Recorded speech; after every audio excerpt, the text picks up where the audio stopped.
Hello दोस्तों, नमस्कार। आज हम बात करने वाले हैं how to win friends and influence people book से, जो डेल कार्नेगी द्वारा लिखी गई है। आज का हमारा टॉपिक है दुश्मन बनाने का आसान तरीका। जैसे कि देखा गया है कि शब्दों से नहीं बल्कि नजरों से या आपकी आवाज के लहजे से या आपके हाव भाव से भी आप लोगों को यह बता सकते हैं कि वे गलत हैं। और अगर आप उनकी गलती बताते हैं तो क्या वह आपसे सहमत हो जाते हैं? कभी नहीं, क्योंकि आपने उनकी बुद्धिमानी, गर्व और आत्मसम्मान पर चोट की है। इससे यह होगा कि वे पलट कर आप पर वार करना चाहेंगे, परंतु इसकी वजह से वे अपनी सोच कभी नहीं बदलेंगे। लोग अपने विचार नहीं बदलेंगे क्योंकि आपने उनकी भावनाओं को ठेस पहुंचाई है। यह बात याद रखें। इस तरह से अपनी बात की शुरुआत कभी न करें कि मैं आपके सामने विशेष बात सिद्ध करने जा रहा हूँ। यह गलत तरीका है। दूसरे शब्दों में कहें तो आप सामने वाले को यह बता रहे हैं कि मैं आपसे ज्यादा स्मार्ट हूँ। मैं आपको एक दो ऐसी बातें बताने जा रहा हूँ जिनसे आप अपने विचार बदल लेंगे। यह एक चुनौती है, इससे विरोध उत्पन्न होता है और इससे सामने वाला आपके कुछ कहने से पहले ही आपसे युद्ध करने के लिए तैयार हो जाएगा।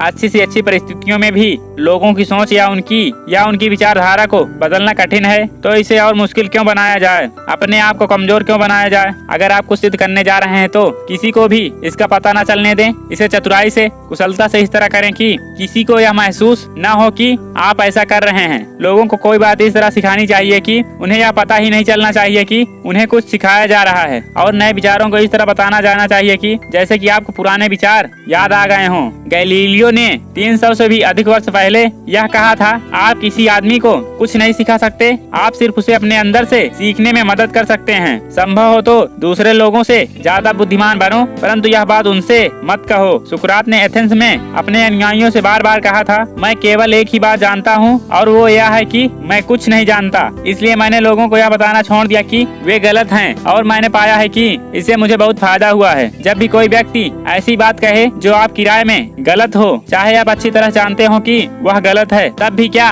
इस तरह कहना बेहतर नहीं रहेगा? आइए हम देखते हैं। मेरी राय आपसे भिन्न है, परंतु मैं गलत भी हो सकता हूँ, मैं कई बार गलत होता हूँ। इस तरह के वाक्यों में जादू होता है। दुनिया का कोई भी व्यक्ति आपकी इस बात का बुरा नहीं मानेगा। अगर आप यह पहले ही मान लें कि आप गलत हो सकते हैं तो आप कभी मुश्किल में नहीं पड़ेंगे। इससे झगड़े की संभावना ही समाप्त हो जाएगी, और हो सकता है कि इसके बाद सामने वाला भी यह कहने के लिए विवश हो सकता है कि वह भी गलत हो सकता है। फ्रैंकलिन कहते हैं, मैंने यह नियम बना लिया है कि मैं दूसरे की भावनाओं का सीधे विरोध करने से बचूंगा और अपनी बात को आक्रामक अंदाज में कहने से बचूंगा। और मैंने इस तरह के वाक्यों को बोलने का फैसला किया, जैसे मुझे लगता है, या मैं समझता हूँ कि यह मामला इस तरह का है, या मुझे इस समय ऐसा लग रहा है। जब कोई व्यक्ति ऐसी कोई बात कह देता था जो मैं जानता था कि गलत थी, तो भी मैं उसका तत्काल विरोध करने का आनंद त्याग देता था। अगर मुझे गलती बतानी भी होती थी, मैं कहता था कि कई परिस्थितियों में सामने वाले की बात सही हो सकती थी, परंतु मुझे लगता है कि परिस्थिति में यह सही नहीं होगी। मुझे अब पूरा विश्वास हो चुका है कि अगर आप किसी व्यक्ति को सीधे सीधे या बता देते हैं कि वह गलत है, तो इससे कोई लाभ नहीं होता, बल्कि काफी नुकसान होने का डर रहता है। इस तरह आप सिर्फ